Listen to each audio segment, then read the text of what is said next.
Stay hungry, stay foolish.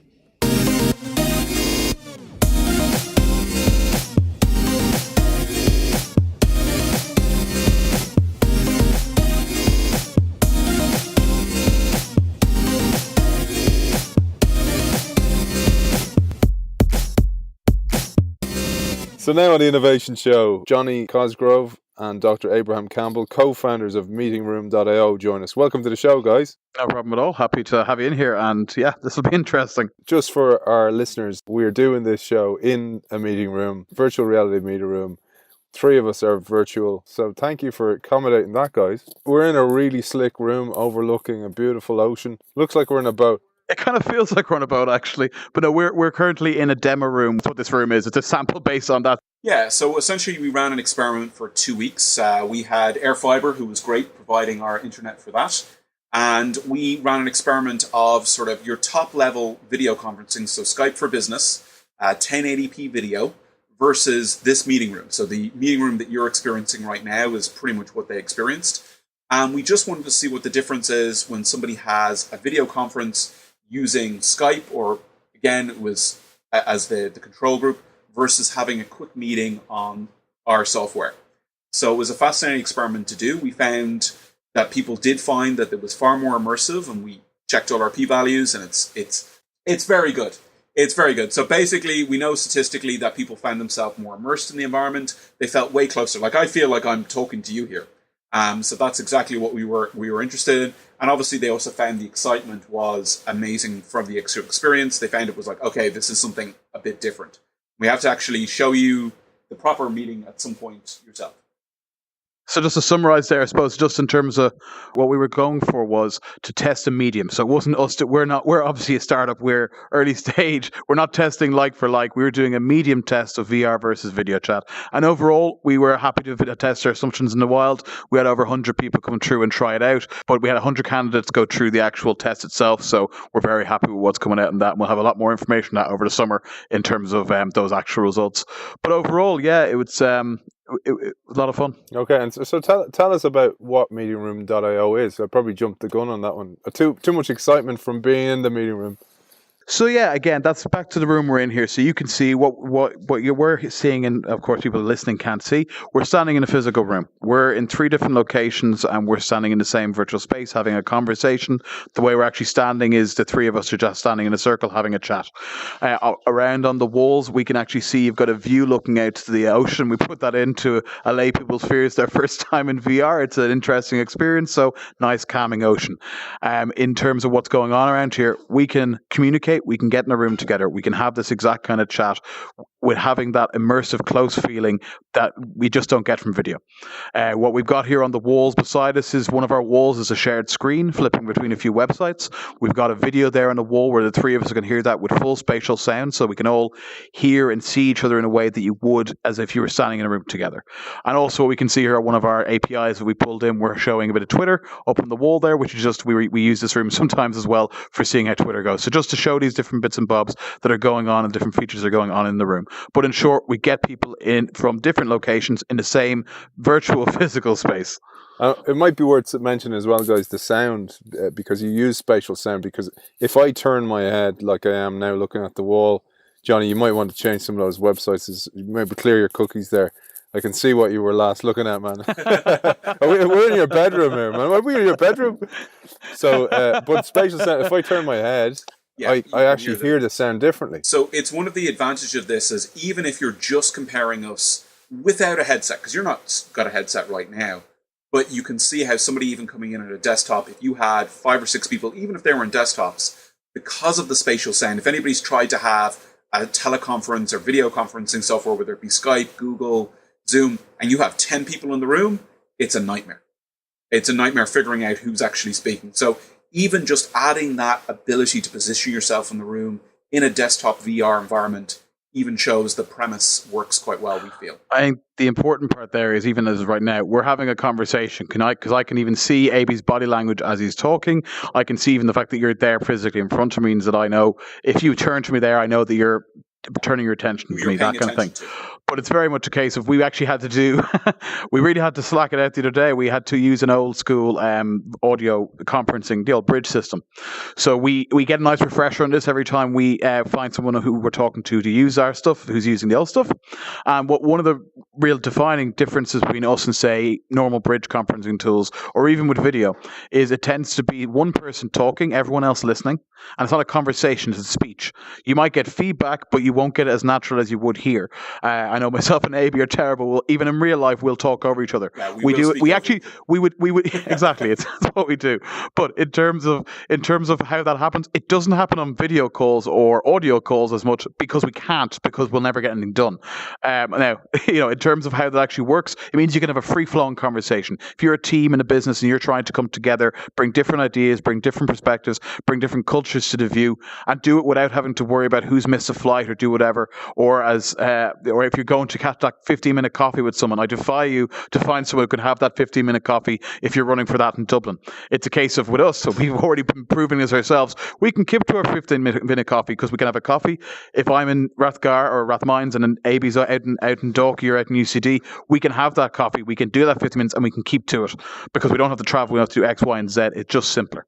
Brilliant. Yeah, so it totally changes the experience. Because this happens when I do Skype calls for the show, that you'll often speak over each other because you don't know what the cue is for somebody coming to a finish. Because a lot of times people will use their hands or their facial expressions or some type of physical cue. But it'd be great to hear your backgrounds because you both are steeped, you have a deep background in AR and VR, because a lot of companies that have cropped up over the past are brand new to this, but you guys have a deep history in it. Yeah, so I might start myself anyway. So I have a PhD studying augmented reality, particularly augmented reality agents. So this is essentially the programming techniques of how you actually create an augmented reality environment and how you embody the avatars within it.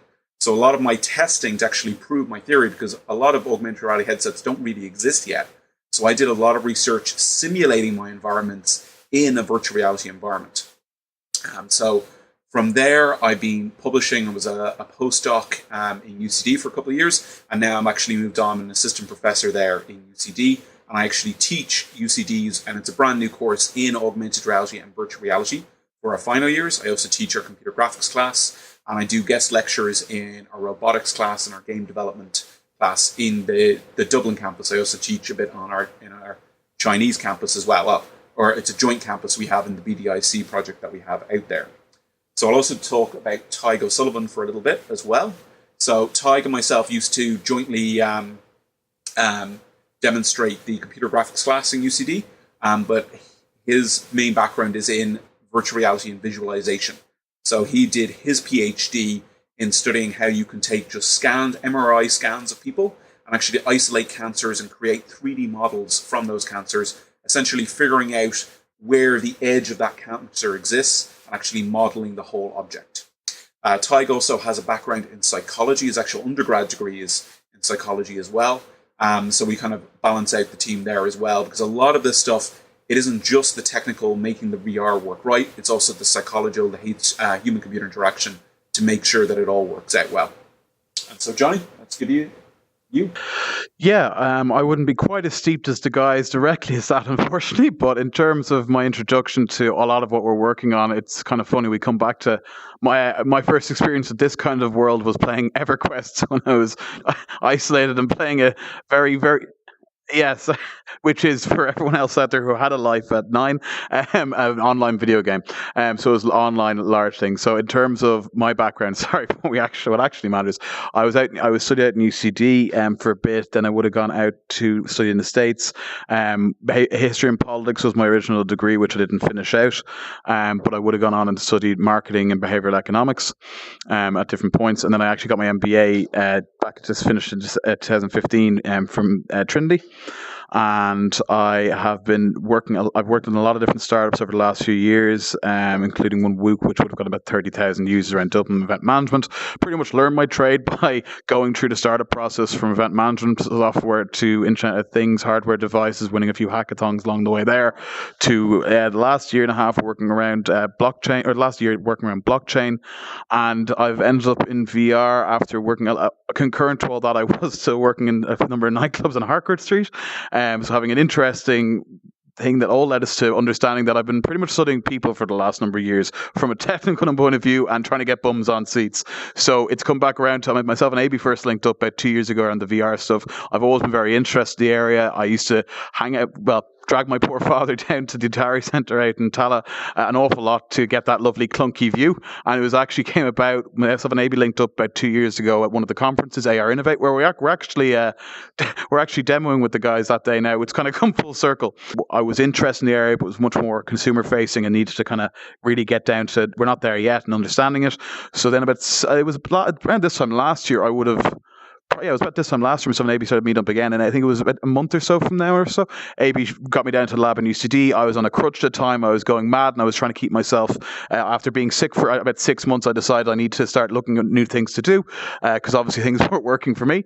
So got down, and I think the first thing I said was, "It's not clunky anymore," and that's kind of where this all kicked off. We were looking at a lot of different ideas, including doing like a lot of different stuff like arcades, all these different bits and bobs. And when it came to it, we got to, I know this has jumped from me to how we got going off, but in terms of where we kicked off, AB was going off to Beijing in August, at the end of August, and we realized after a lot of fun conversations and a lot of different ideas, we needed to put something and get a button on it, otherwise nothing was going to happen.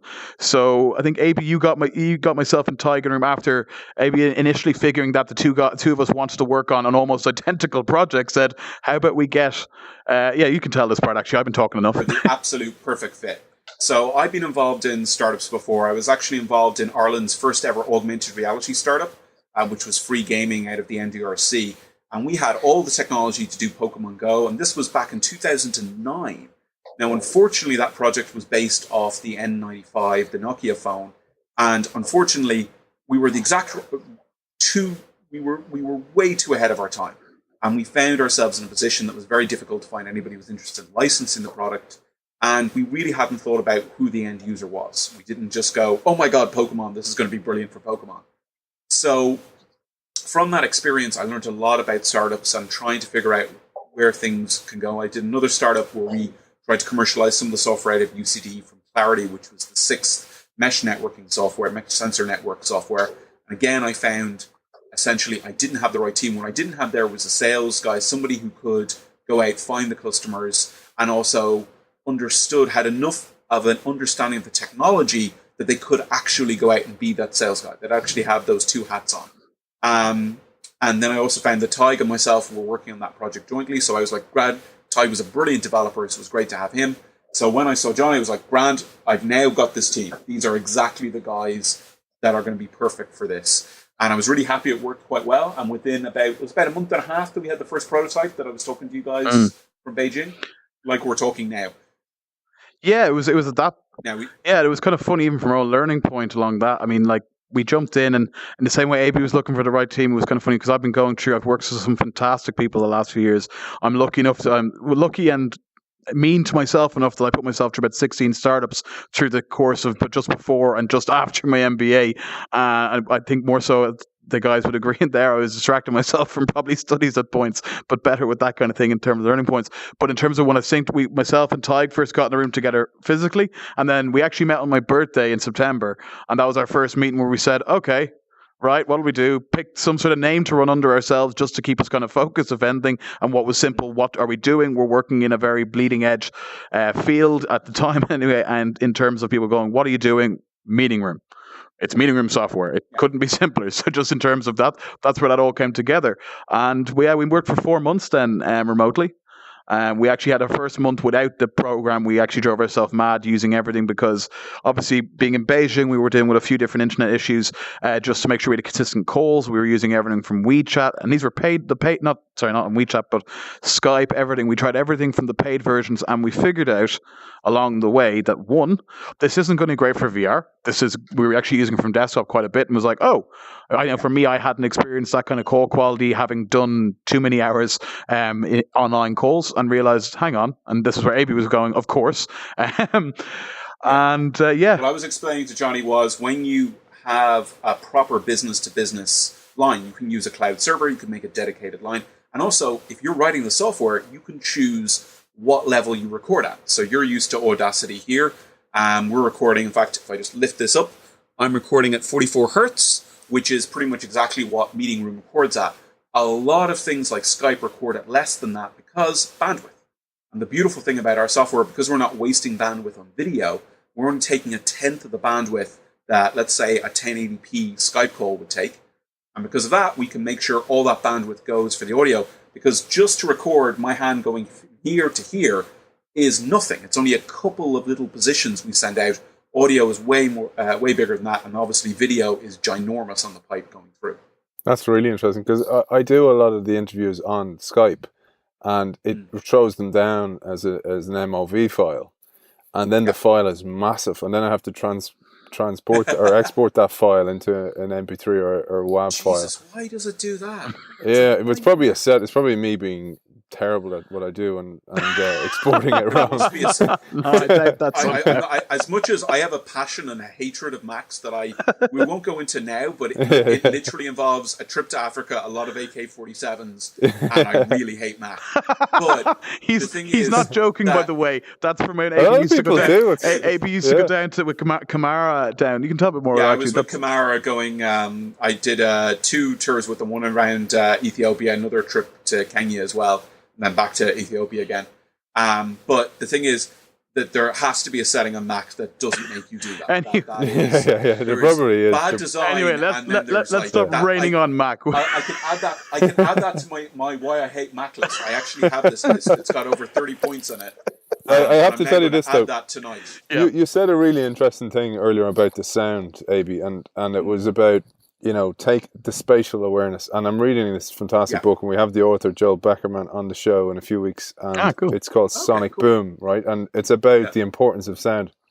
And one of the things he talked about is this guy, Jim Reeks. And Jim Reeks is the guy who created the startup sound for the Mac, that iconic synthesizer boom.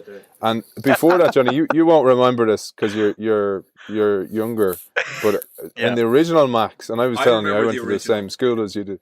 It was horrific. I mean, the sounds of these things was a tritone horrific sound. But in the book, Joel talks about this, that Jim Reeks had to go on and do this covertly, and actually sneak in and replace the entire sound system of it, because he's like, sound is so important, and it's what Joel Beckerman's entire company is about. Man-made music is about the importance of sound, and he talks about this lady who gets her hearing restored. So she's been deaf for all her life, and she gets an earpiece transplanted in one ear.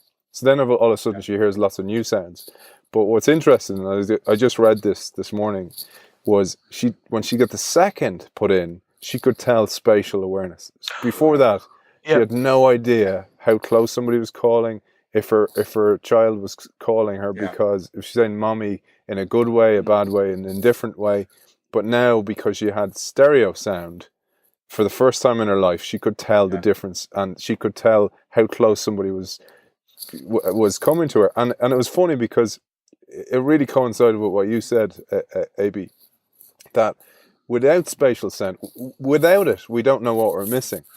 But when you don't have it, you totally know. And it's so reflective of her story to what this is giving me now, even of who's talking, what the context is they're talking in, and how far they are away, etc. It totally changes the game. It's really interesting. Yeah, exactly. Well, it's a case of bring it back to something everyone understands. If you go to the cinema, and we all grew up, it doesn't matter how young I am, and thanks for reminding me, but in terms of looking at, you go to the cinema, you see that patchy thing coming down. You'll watch the video and you'll be like, fine, there's a few frames that are a bit out of beat. If the sound, and you might even take that for a minute or two if there's one of those, having a dodgy day, not so much in this digital age, but a few years back. But in terms of if the sound goes, within a minute you're outside looking for a refund going, I missed that line, what's going on? So those small little things, sound is so important, and it's something that's come through. So the importance of the bandwidth issue there, just in terms of what we were talking about, the real importance of that is, it's again, the consistency. It's able to have this call. I mean, like, would you have thought 6 months ago you'd be having a call through virtual reality which runs smoother than the video call? Personally, let me get my timing right. Prior to the project, no, I wouldn't have thought that. There we go. But in terms of just looking at these things, it's even in case of the bandwidth issue it's great to have my beard shake in real time on a HD call. Does it make a difference to the call? No.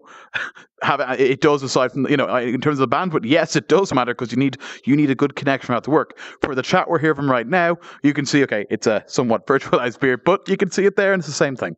So it just does small little bits and bobs which really hammer in why this makes sense. Bringing in social cues and reducing the bandwidth makes sense. And it's way more highly groomed, man, in VR than it is in real life. I got a chop today, so it's not so bad. Which there is actually an issue about that. There's also a case, because we have a few use cases for our software. Obviously, the overall arching thing is it's a meeting room. We never can go off that. But we actually interviewed our first intern for our company through our own software. So they appeared to us. We hadn't got a clue what he looked like until we actually met him in person. But the whole thing is that it does have that ability to de-bias people. That you can come in, That's really have an interesting. anonymous conversation with us, and we decide, and we do get a lot of body language, and it depends. Like, we'll be looking at, for certain customers, enterprise customers, we will put in additional animations for them if they so request, just to see what level. But it is something, and we also do voice changing, so they actually, even the sex could actually be hidden as well. Wow, that is so interesting. That is a really interesting use case. Look, we're looking at this from how can internal teams get more work done? If it's a case of taking egos out of the room, which is one of the reasons we all came together, is we are all on the same level. There's no heads trying to push whatever. We all balance. We have different skill sets, and we're very open with that. I think actually working through VR, even for our first 4 months, really set that home.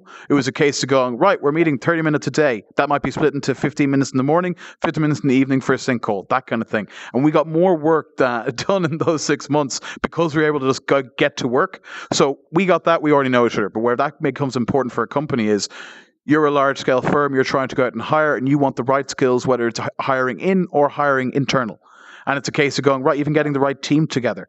It's all those areas that we see people really actually coming at us right now going, we're interested in this. Another area which we're thinking in terms of use cases around customer service. So in terms of right now, the process is you might go on, you'll make your phone call, or you'll go on to a chatbot online and chat to that. In terms of being on the phone call, right now, you put your phone in, you're told you're number 6 in the line, you hear the same music you've heard the last 4 times, you're dealing with that. Where we're really interested to see, and where we know in terms of the research we looked at before, from prior, is you put 6 people sitting in front of that person, and suddenly the whole situation changes. In as much as this is a nicer experience for us now to talk and be able to have a conversation, it's the same thing for someone to go, I can see those 6 people in front of me, and you know what? While I'm waiting, I'm going to go and look, and I'm going to see Metallica live in concert. And then when I'm actually brought back to that customer agent, I'm in a much better mood, and I'm happy to go through what I'm talking about. Or at least I've had a better time waiting so I can really let rip on someone. But in terms of just seeing what's going on, it's just about really improving the experience. And we can see there's 1,000 different ways that 1,000 different people are going to use a meeting room. And we're really interested to see where that goes. Obviously, we're 34 weeks in right now, so we're still quite a young company ourselves. But in terms of seeing the uptake that people have taken, even actually one point which is really interesting, we keep going, coming back to it, but for ourselves, we've seen that since before Christmas and after Christmas, there's a nearly a better level of understanding of the market existing, or the product existing, in a way that's not so far off. Even myself, someone who's helping run this company now, we are looking at over a year ago, this was still far off in my mind. So in terms of closing that gap, we think that Sony have really closed the gap there in terms of PlayStation VR. A lot of people's kids got PSVRs at Christmas, and that has translated to even the decision makers we're talking to. It's like, oh, I might have put my headset on the day after Christmas, and suddenly I'm in Star Wars land. Becomes real. It makes the experience real. Isn't it funny though that a lot of people can't get their head around it, particularly AR and VR, until they actually try it, and you can be describing it and the benefits, etc., till you're blue in the face. Yeah. But until they actually sample it and experience it, it is world changing in a way. When you look at it and you go, what are the possibilities? And it's so funny when you look at movies, even like Disclosure and Lawnmower Man was the first time I saw it. Again, show my age. Chris Brosnan knocking it out. Yeah. And I was actually wondering. I can't see what avatar you put on me, but I'm reckoning I look like a young man's David Hasselhoff. Is that? I can't. Where's the mirror? Let's Where is the mirror? We don't have. The We mirror don't. deliberately doesn't actually show Oh, you. You're a vampire. That's if you from a look in the mirror, bias 'cause thing. it's Oh yeah, that's. I went up to the mirror at the start and I was Yeah, like, yeah. "What am I?" Yeah. We intentionally. We've been debating that. One of the higher versions actually does have that reflection, but we've kept it out from his ones. Yeah. Nice. Because the problem is you're not going to look like you. I have actually no idea what you actually look like. So if you see a mirror and you don't look like you think you look, It might that change is the definitely game. That's gonna interesting. Mess your head around Yeah. a bit.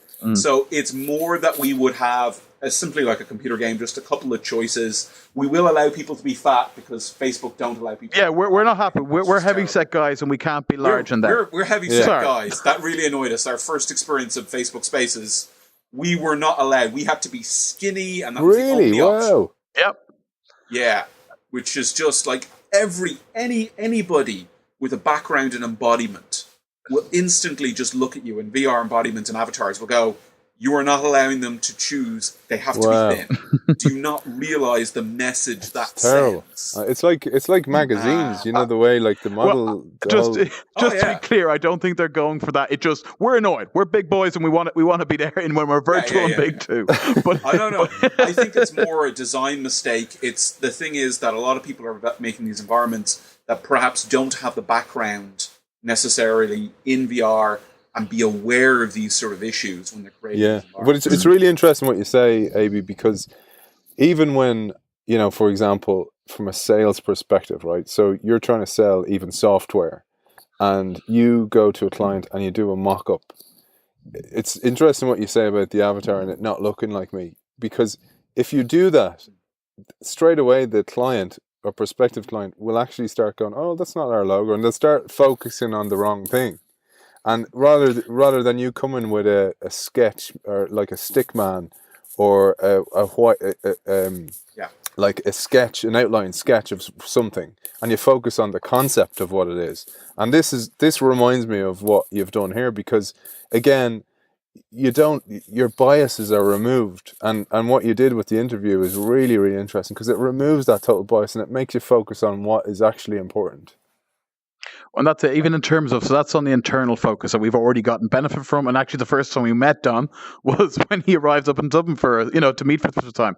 Yeah. But even looking at it from an external point of view, from a sales point of view, you're always trying to control the situation as best you can in terms of if you're meeting someone for the first time, you might have that one chance to make that pitch. Now, this level of software, we're not going to be seeing used for sales just yet. Just be really clear. I don't think so anyway. No. Well, it could be wrong. But in terms of looking at it, if we had to set up this room for me pitching you as a client for whatever the business might be, you can physically control everything in the room. And the point of that is you can also look back at that afterwards. So you look at heat maps on a website, we're looking at heat maps in a meeting room. We're looking at where are people looking, and if they're looking there, what are we doing to either if we want to re-emulate that again, or is it a case of going, right, take that out of the room because they always end up looking at that particular clock without actually looking at me. Could be nothing, could be something. But that ability for customers to learn, I mean, I'll put it in a more succinct way. The learning points that businesses did from, assuming everyone has a computer post whatever year, they've gone from desktop to mobile, and the learning point in that alone, and what's about to happen here. So that's where right now people are pushing the boundaries. And really, what's really fun in this, to be honest, is everyone is still at the same, there's a certain level of everyone's on a similar sphere. There's no particular jumps that AB doesn't know what the guys over in certain large companies might know or whatever. There's a lot of research there, and that's where the likes of AB and Tyke, who've done a lot of this before, I've yet to find something where he can't quote me an academic paper on it and the year and the university where it was. So in terms of that thing, we're all still getting to know what's going on. This game has just started, and we're looking forward to a really fun ride. Yeah, well, listen, I'd love to, in the future, the very close future, come back and talk about your view on where everything's going, because we'll do another ARV or MR special. But it's been great. It's been a really great experience. One thing just before we wrap up, there's a very strong VR and AR, MR, PR, XR, whatever, it's all PR. Huge movement starting to gather in Ireland, and there's talent coming in from abroad. And we're looking to work with there's a lot of other successful Irish VR companies. We're running a hackathon later on the year in October. We've got a lot of companies, other groups in the area helping us out, both abroad and at home. There's some great events that have already gone on this year, and there's more that are coming up over the next few weeks. weeks, months, and we're really looking forward to a strong, in the same way that we've seen blockchain and different technologies take hold in Dublin and beyond. We're looking at this as an opportunity for Ireland to really take advantage of its knowledge work base and be able to transport that from anywhere. And that begins for us in bringing VR and AR to the island. But it's not just us, it's everyone else who's working on it, and there is a strong community there. Been an absolute pleasure, guys, and I look forward to talking to you. We'll talk again. We'll touch base end of September, October about the hackathon, and we'll talk a bit more about. We'll do a bit longer on the whole scene, the VR, AR, MR, PR, XR scene. Dr. Abraham Campbell and Jonny Cosgrove, founders of meetingroom.io. Thanks for joining us. Cheers. Thanks very much. So now on the Innovation Show, it's an honour to welcome Brendan Woods, CEO and founder of OCREX. Welcome to the show, Brendan. Thank you very much, Aidan. It's a pleasure. We'll jump straight into it. So tell us the story of how you founded the company. Well, I was a software developer for about 10 years myself, and I was working in the IFSC and financial services, as so many people do here in Dublin.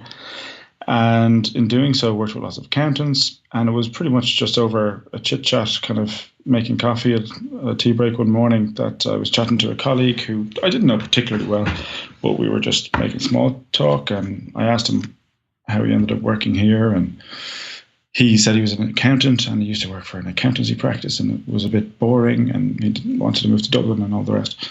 So I said, oh, okay, fair enough. But I'm surprised that, working in an accountancy firm is maybe boring, because, I'm kind of into business, and I would have thought being an accountant, you get to see how all these businesses work, or not work, as the case may be. But you get to see how they tick. And I kind of made this point to him, and he said, to be honest, Brendan, most of the time you spend yourself typing up or ticking bank statements, doing manual bank recs, and to be honest, it's quite dull. At the time, I know what a manual bank rec basically just means a manual bank reconciliation, so reconciling your transactions at the end of the month, that kind of thing. And I knew what that meant in the context of financial services where I worked, but not really in the case of a small business. So when I asked more, he explained, and it is a very laborious and tedious manual task. And a lot of it is just checking that what showed up in your bank statement is what you've also recorded in Sage or whatever your account software is. So I thought that was ridiculous, that some guy that spends 4 years getting a degree and 3 years becoming an accountant spends half a day of his job basically every day doing this on behalf of small businesses, because it is just a very much manual task. So anyway, one of the parts of that, of course, is that the starting point for someone doing a tax return for, say, a small client in an accounting practice like that is they get the bank statements at the end of the year of somebody that comes in and says, I need to do my tax return. And they would typically be given to a bookkeeper or a junior person in the accounting practice, and they'd literally just type them up. They would just type up a year's worth of bank statements into Excel or into some accounts package. And that was probably one of the most tedious parts of it, actually. So that's what's got me thinking initially. And I kind of went about building a proof of concept to see if I could automate that. And I did. And I showed it to some accounting practices, and they thought it was great. Now, in my mind, it was a bit rubbish. It was kind of sellotape together proof of concept.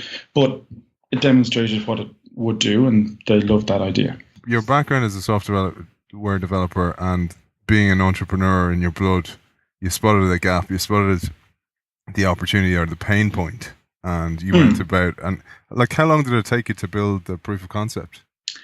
Well, that was done over quite a while, because it was basically done at my kitchen table, the weekends and in the evenings after work, that kind of thing. So it took me quite a while, and then of course it was giving it out to some practices, getting some feedback, doing a bit more, that kind of thing.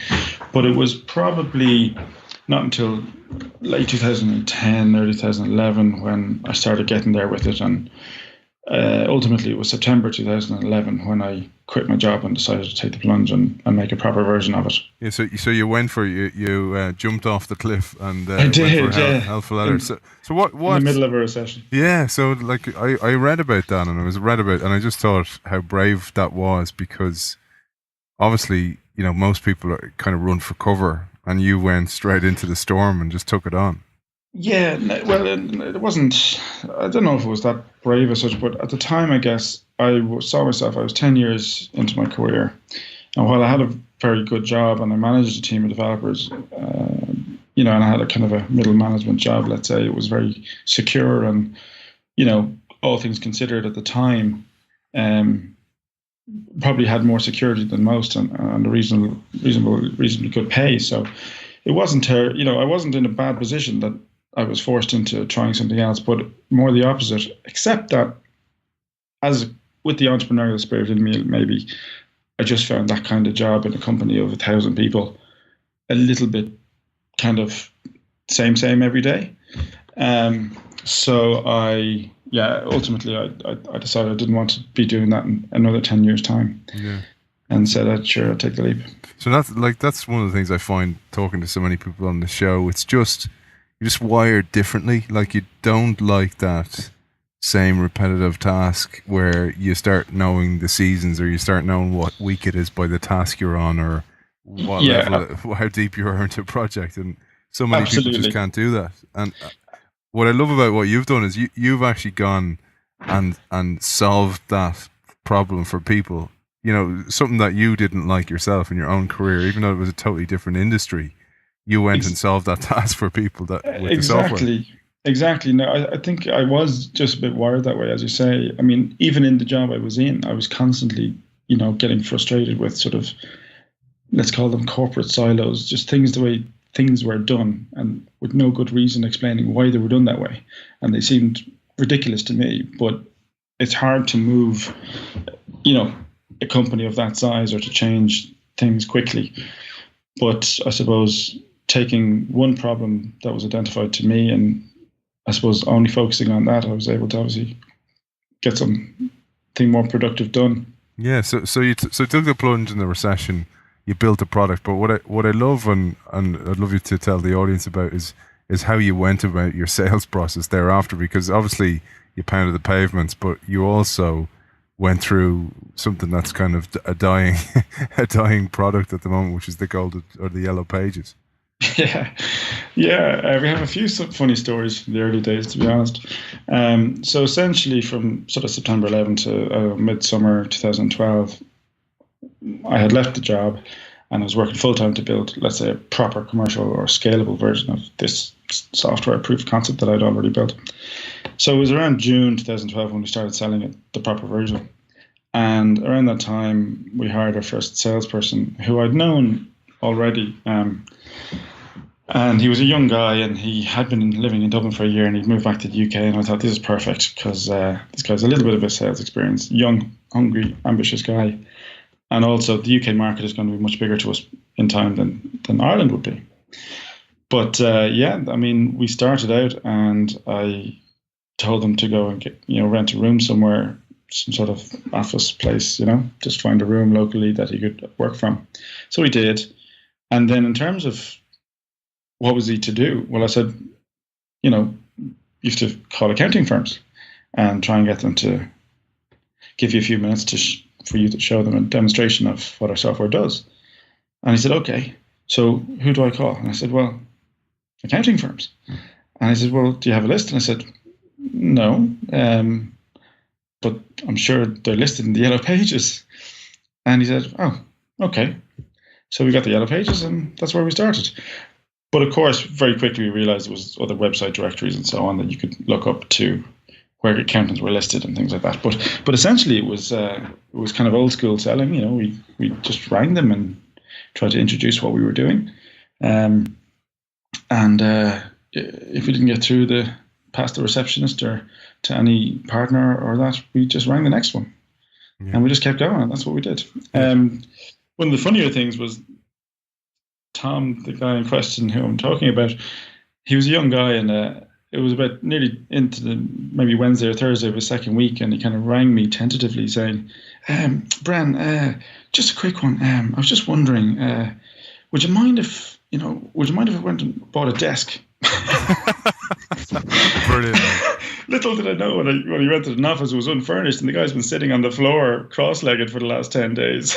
Yeah, well, it just shows you the mindset of why you haven't run out of runway. And it's something I was thinking about, Brendan, when I was reading about OCREX and you see so many unicorn startups or people who have got funding and they don't respect the funding or the funders. And, I know that's, pretty extreme not to have a desk.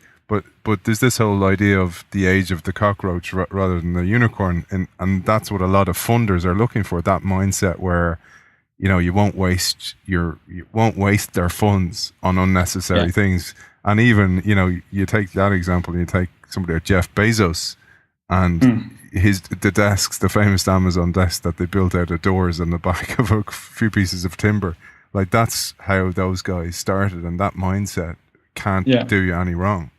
No, absolutely. And I think it keeps you grounded as well. I mean, I think, even in hindsight, we've grown since 2012 considerably, and we hire quite a lot. We employ quite a lot of people, and we all have proper desks and computers and stuff. But and the new hires don't start on the floor. But yeah, it is very important to try and keep that level of grounding, and that you don't get complacent with what you spend, essentially, because there's one thing that they say, your costs, you'll always meet your budget on costs, but you might not meet your budget on sales. Yeah. So, if you're very worried not to overspend. That said, there's two sides to that too. I think some businesses, in trying to be very thrifty, actually hold back their growth as well. So yeah, there's a balance to be had. Yeah, and so I mentioned running out of runway because I thought, you started in the recession, so way back, we're going back nearly 10 years ago.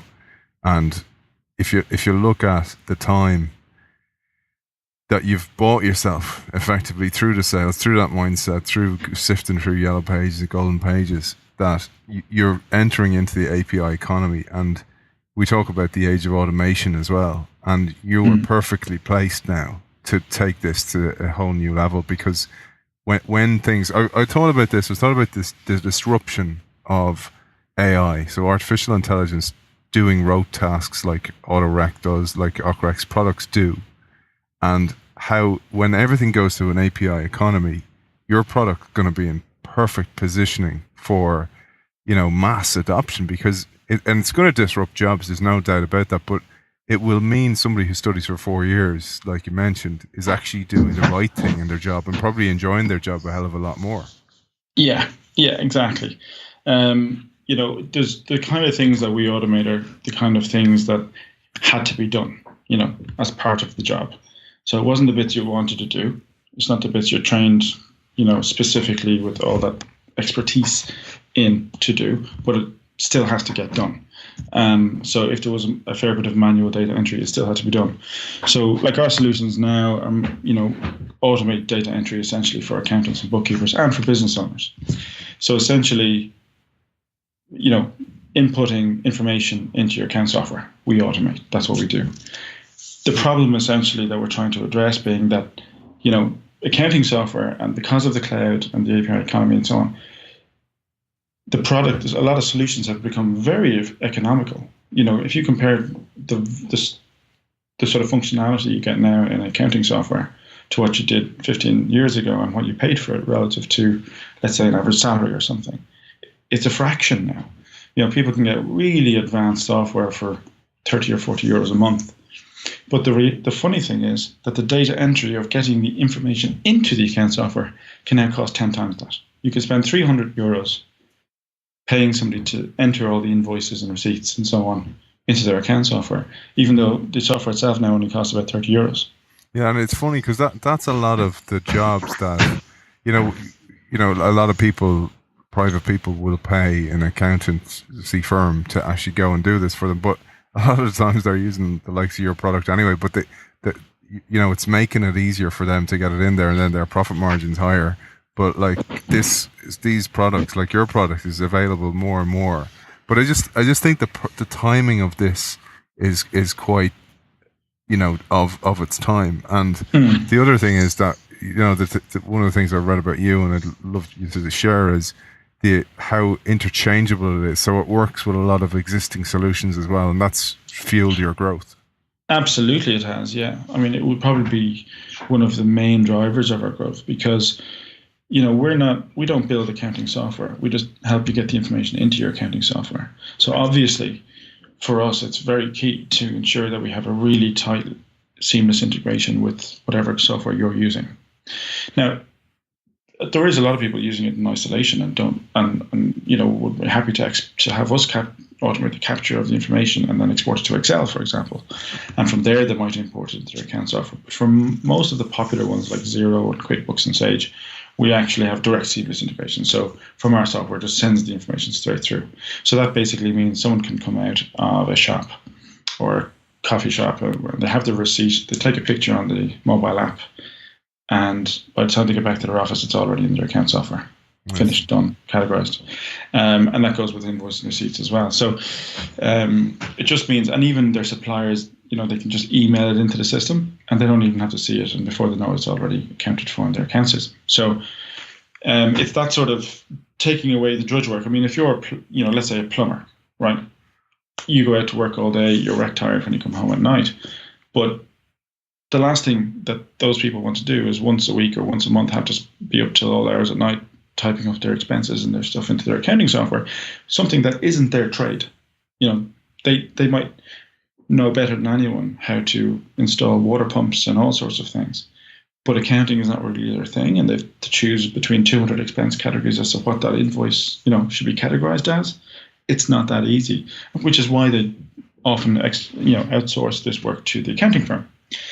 But for a lot of people, that's not terribly practical, and it could be expensive. So they feel they have to do it themselves at night, and it's one of the things that they least want to do. I was one of them, by the way. I was a software developer, not a bookkeeper. So ironically, while I was making software that, you know, was used by bookkeepers often, I was also the business owner who didn't like typing up my own invoices. So yeah, no, I think we're solving a real problem for people, and it's a real kind of annoying headache that nobody wants to do, as well as obviously a costly one. Yeah, and it's one of these jobs, like, it's like, you know, so many AI products or AI driven products are taking away the drudge work for people, because you know, even when you have to write up a report, it's the worst thing a lot of people want to do. Like, I mean, it's the comfortable job a lot of the time. It's the safe thing to be doing. But a lot of people, and it's probably, again, going back to your nature, but a lot of people are like this, where they leave it till the last minute because they don't want to do it, you know. And it's like, why there's this rush every year to get your accounts in on time, because nobody's doing it on a regular basis that tools like you can solve. But I was going to ask you about the size of the prize, because obviously there's a good few competitors in this space, but also the prize is quite hefty for this. It is. It's huge. I mean, essentially, if you think about it, as I say, accounting software might be, for small businesses, might be €30 a month. But if it costs €300 a month to enter all the data into it, and we can automate that for you, well, you'd presumably be willing to pay a fraction of that 300 to do it automatically and save yourself the time.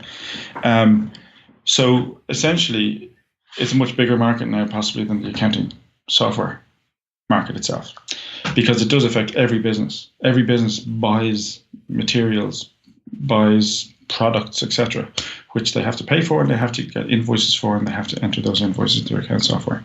So it essentially affects every business. It's just right now, because what we do is very new, or certainly very new in the small business context. It's the early adopters that we're picking up now. But I see within 5 years, it's just going to become a standard practice that everybody uses something like this. Yeah. I mean, in 1 year since we released the latest solution, AutocRec was released sort of just maybe 14 months ago. And we've gone from adding, you know, sort of maybe 100 companies a month onto the system to now several thousand in a month. Wow. In the space of 14 months. So we've got over nearly 17,500 companies on the system. Yeah. A year later, you know. So I was going to say, I mean, you're apart from that, right? So there's the natural growth. You've got the early adopters, but on top of that, we're getting this shift in, as you mentioned, the cloud, but also the API economy. So people are actually getting their data into Lego bricks that your system can actually understand and can actually feed as well, which I think is really interesting. So it's actually just because it's an interchangeable piece of Lego that works seamlessly with a lot of different products, which makes it really valuable. And in that respect, I mean, what's next step for you? Next steps for us is, well, we've already become the second. I mean, okay, so if you take the likes of QuickBooks, Sage, the big vendors, right? These all have these sort of API ecosystems feeding into this API economy that you talk about, how all the integration, they can just turn on, turn off different apps that help with the use of, say, QuickBooks or Xero. For some of those ecosystems, in the UK, we're already the second most popular in the space of a year. There was, one of our competitors maybe 5 years old and we're on a year old, but we've already got to second place. There's maybe 20 odd competitors in our kind of space. But to get to number 2, we're delighted because it was only a year's growth. What we're hoping to do with that is take that and just re-implement in other markets such as US, Canada, Australia, for the next couple of years, and then maybe further afield. Part of the reason for those markets is because they're also English speaking, so it's quite easy for us to enter into and support. But also because our partners, channel partners such as the Sages and QuickBooks and so on, we're also watching what markets they're going into, and we already know we absolutely nail it solving the data entry problem for their clients in the UK and from Ireland. And now that we're starting to get clients of theirs coming from the US, from Canada, from Australia, we're thinking, okay, well, we need to support them better. Right. Because we have support here, but the time zones obviously kind of make it difficult for us to give that real-time support in the likes of Australia. Yeah. So that's next. So we're looking to probably raise funding now in the next few months. With the growth that we've had, we're getting a lot of interest, but probably be doing a Series A round of funding so that we can really ramp up that growth in new territories. Yeah, and obviously, I mean, the other thing is, you'd be blind not to see the opportunity for an Intuit or a Sage or a QuickBooks to actually go and acquire you if you're an interchangeable Lego brick with that. So that investment has an end goal as well. If and you may not want that to happen because seems like you're going so well, but it seems like an obvious move for one of those big players. Yeah, some of those big players, would be quite acquisitive in their approach to growth as well. I mean, they acquire solutions to help them enter new territories, or just to offer something exclusively to their users, or just to better their users' experience. So you will see the likes of Intuit who own QuickBooks to acquire companies that they see are making a difference in the market and will improve the experience of QuickBooks for their users. Of course, they are software developers themselves, so they tend to build certain things themselves, but they can't build everything. Yeah. So when we think of their ecosystem, essentially, which is a brilliant evolution in software in the last 10 years, is that because of their API, people who specialize in building inventory systems can integrate with QBO and plug a gap. If, for example, QBO or QuickBooks Desktop didn't maybe have a system that did all the bits and pieces that are needed for a particular industry vertical, for example, or CRM. More and more businesses run on a CRM, but they need a CRM to talk to their account software. So through an API, they can do that now. So these ecosystems now, for the likes of QuickBooks or Xero, Sage, they have hundreds of add-on partners that provide, that plug gaps of functionality that wouldn't be core to the bookkeeping solution. We're one of those, but it just happens that we're in the most sought-after category in the terms of automation data entry is one of the most sought-after add-on solutions for these packages now, and we're the second most popular one of those. So we're in a very lucrative space, both in terms of just growing ourselves, because we can integrate with so many different accounting solutions. Yeah, but also you're right. There is definitely opportunity, potentially in the future, where some of the big players might decide, we would like to have something like that as a feature of our solution rather than an add-on. Yeah, and obviously they'll be acquiring your customer base as well, and if they add that to theirs, they have a nice extra layer, if there's no overlap, which I'm sure there's not. But another question for you, Brendan. So, apart from your product, what advice would you give to startups and founders from your own experience? Good job we didn't ask this question at the start. There's lots, right? But to some extent, people have to some extent, find their own way and make their own mistakes. But there's certain mistakes, that are going to be more costly than others. I think in hindsight, and I heard it early on, and I was fortunate not to make the mistake to too great a deal, but I do see the value in it now, and that is, if you're going to commit your life to a startup and you're going to, give it your all, which is what happens, and you're going to spend the next 5 years doing nothing much else, you might as well do it to solve a big enough problem. Because if you're not solving a big problem, meaning you're not creating a solution or service or product that's going to be of value to enough people, or enough value to enough people to warrant you building the business at all, you just shouldn't. It might be a brilliant idea, but if it only affects 10 people or 100 people, it's not worthwhile. To grow a business, you're going to need lots of customers willing to spend money. You might also, some people think, but this is a problem that lots and lots of people have. But if it doesn't annoy them enough, or it's not as upsetting a problem to them or as costly a problem to them, well, then solving it doesn't necessarily mean they're going to buy it, buy our solution. So that's a very big thing. I mean, when we started, we built a solution to automate the capture of bank and credit card statements. And it sold like hotcakes, except that the people who bought it didn't get that many bank statements. So while they loved not having to type them up, it was, it was a relatively small problem compared to the likes of invoices. So we have accounting firms that would have been processing 1,000 pages of bank statements, a year. And we save them typing up 1,000 pages of bank statements. So you work out how long would that have taken them? How much would they have paid to automate it? Fine. But those same companies are now using us to process tens of thousands of invoices per month. Yeah. So it's, and now we're realizing we could never have scaled into a big company on our first product alone. Yeah. So you need to identify a gap in the market, but also a market in the gap. Exactly. You have to make sure that the market is big enough. Yeah. And what about those days? I mean, apart from that, right? So that's great advice. But say stuff like I'm sure there's days that you just felt like, I'm at the end here. I've run out of. There's no more petrol in the car. I've run out of runway. What's your advice for people to drag them through those lonely days when you're up till 11 in the office and you're just thinking, I can't do this anymore? Yeah. Okay. It's a common experience for a lot of entrepreneurs. I would say, if possible, it's beneficial to have a co-founder. I mean, I was a sole founder, but then again, my CTO was there from day one, and my first sales guy who started on the floor. We feel like we're kind of three founders in a way, because the three of us kind of saw all those dark, early, wet mornings.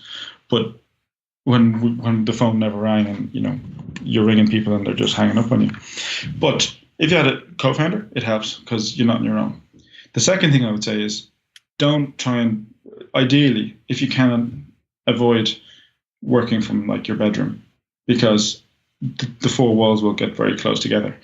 If you can get, and there is lots of supports out there now in Ireland, thankfully, if you can get into an incubation centre or some sort of co-working space for which you are likely not to have to pay for if you make an effort in actually applying for supports and showing that you're committed to what you're doing and that you're going to give it a proper go.